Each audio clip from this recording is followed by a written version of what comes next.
Hello, my name is Ethan and welcome back to another episode of Path of Exile Harvest League. In this episode, I'm going to show you guys the best money makers of Harvest League that I've found up till this point that I use to make money. So first I'm going to start it off by showing you guys Quarry. So this is what I would recommend. I'm going to start it off with the most simple, the most basic, the best money maker I can recommend. So pretty much all you do is you come through Quarry, you run that route where you come up through the left, you can loop around the back and then come back to the waypoint and you'll find all the seeds of this area. You never have to go down, you just go top left like this. You run up, run to here. You either find it here or you would loop around. Wait, get my seeds. And so you can sell these seeds from this area and make tons of free chaos. It's honestly just printing currency without any effort, without killing any monsters, without needing a build. And so you loop around and you'll see all of the seeds. This is the #1 thing I recommend for money making. I wanted to start it off with this.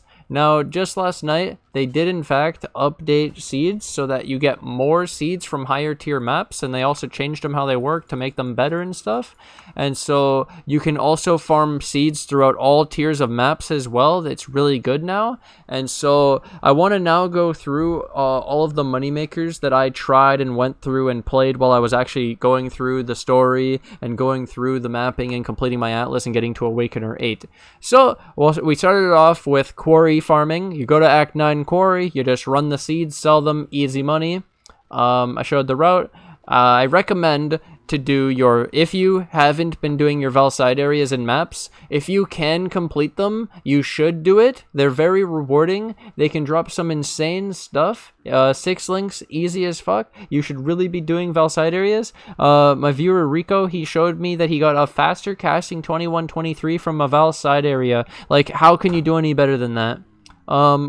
When I was completing my atlas in the beginning, when I'm doing the tier 1s, 2s, 3s, I was using alteration and transmutation to turn it into magic, and then a viewer said, yo, did you think about using the harvest crafting on your maps to get extra like a free elk? And I was like, oh my god, so you can use the Quarry seeds because they're item level 65. You for seeds, you can use them on items 10 levels higher than the seed, so you can use it on a map that's 75. So tier 7, tier 1 to 7, you can use the Quarry seeds and you can elk your maps for free all the way up to tier 7.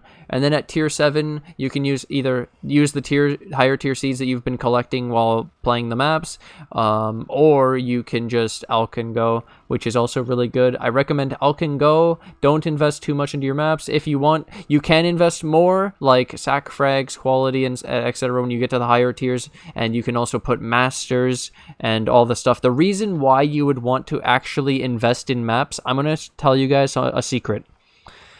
The reason you would invest into your maps and juice them and use sextons and use sack frags and scarabs and masters and map device mods is because the juicier it is, it means the time you spend in the map killing the monsters, those same monsters that you normally kill drop more stuff, drop more maps. Your map sustain will go up. Having more map sustain means you won't have to buy as many maps. Maps actually cost way more than people expect, especially this early on in the league. Map sustain is huge. It's one of the #1 things. I messed up even. When I came in, I honestly should have been investing more into my maps so that I would have higher map sustain and just work with the build I had instead of investing in my build so much. I kept taking all my currency and spending it on build upgrades instead of saving it to continue mapping. So it was a real struggle, and I should have really invested in the maps that I was playing. And so I really recommend, while you're saving up these master missions for the dailies, so if you don't know, at 8 p.m. EST every day, of the high, so the last tier of map you just played, let's say you played a white map, you'll get white master missions, all of them, one of each tier, one of each of them. Zana, June. If you do yellow as your final map before 8 o'clock, then you get the yellow master, and if you get red map before 8 o'clock, you get red master stacked up. And so you can actually like complete a map that will then give you master missions for the ones you actually want. Okay, so Master Mission, you should definitely be running these. I recommend doing your Alvas. Alva gives you good sustain, gives you good loot. It's free extra monsters. If you do so while mapping, at any chance you get, any opportunity you get, Delirium is going to be the most rewarding thing for money. Delirium is the best mapping thing. Metamorph is really good. Blight is pretty good. Most mechanics. So Breach, the Abyss, every sort of League mechanic is really good, and you should interact with it. And then I highly recommend doing your Alva. Start using your Sulfite as soon as you can and start delving. It's pretty good if you're having trouble sustaining and stuff. You can also do your Einhar, add extra beasts to your map, collect beasts. You can then look through the beasts area. I look for specifically, if you want to know, Fenimal, Plagued, Arachnid, and Krakik, Chimeral. If you find those two, they're worth money. Also, I do June. So for June, you can keep it very simple. Just try to rank them up and try to make rivalries and try to make truce, and then try to get the people you want using the cheat sheet into the area you want, and then ravage their safe house, and then fight, obviously, Katarina at the end and get some free loot. Katarina was buffed about 1 or 2 seasons ago, so Katarina is actually worth killing now if you just want loot and her unveils. Katarina from June is the way you get the +2 socketed support gem craft unlock for your weapon later. And then also I'd like to mention that Zana Master Mission, so like these might all be overlooked as a new player of, I don't know how those work. Zana is super powerful to get map completion if you didn't think of that aspect. If you're missing maps on your Atlas, it can help you a lot to get the one you want from the Zana mission.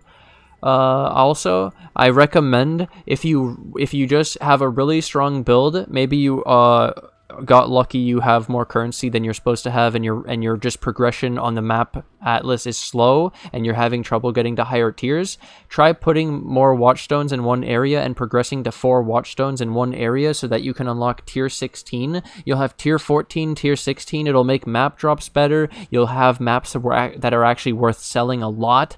Then when you map sustain, you'll be making a lot of money. Once you've made a lot of money off sustaining tier 16s, maybe then you can upgrade your build and complete the rest of the Atlas. But you could start with 1 region at a time, actually. Or 2 regions at a time, or like the 4 corners. Whatever method you want to use for going for your Awakener, it can help you for getting money as well. Crafting has been really good, especially not to forget, I mean, we have harvest crafting, and so it's like free chaos spamming, and so even if you don't want to play with any of the complex stuff, so just like how I said you can alch your maps for free using harvest crafting, you can just spam alch or spam chaos basically targeted with harvest crafting to craft items and craft your stuff if you want to. So if you were making an item, you could try to target it like the +1 physical skill gems Ami with a physical targeted chaos, stuff like that. The last tip is the best one of all. I left the best till last. Other than quarry, like the legitimate best one is quarry and just seed farming. It's honestly OP. Everyone wants to do the harvest craft. Seeds are OP. Crafting with harvest crafting. Low tier blight is great, guys. Okay, look. Okay, so I hadn't played blight for a few days. I made a lot of my progression and all my Atlas progression, Awakener 8, all that stuff without doing blight. But man, after starting blight again, having this blight stash tab, having these blight maps and the oil and using, so how I recommend it is I run blight maps and I run triple teal with quality.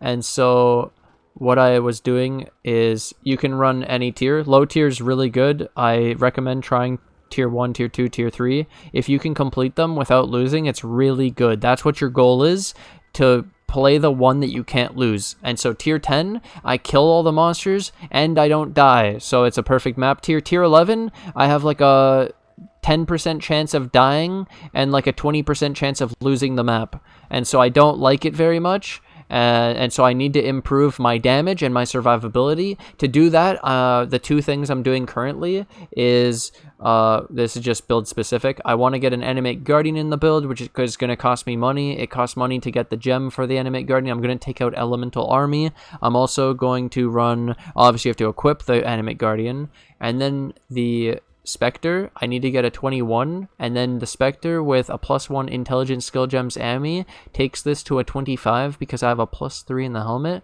and so the 25 Spectre gets me an extra Spectre so that I can have 4, and the 4th Spectre will get me a Theof Tool, which is like 15% damage reduction and 20% chance to dodge, so it'll help my survivability. So I'm hoping that the Animate Guardian will help my damage because of a curse, the Kingmaker crit, and all that cool stuff. Yeah, Pog. And then we'll also have the extra Spectre for the Theof Tool survivability, and then maybe that will be enough to increase my tiers. If that's not enough, my next plan is Cluster Jewels, which they also are pushing out a patch to make Cluster Jewels easier to roll after I've already rolled my 4-slot Cluster Jewel. Ah! I'm so angry. It's okay. It's fine, dude. It's fine. It'll be fine.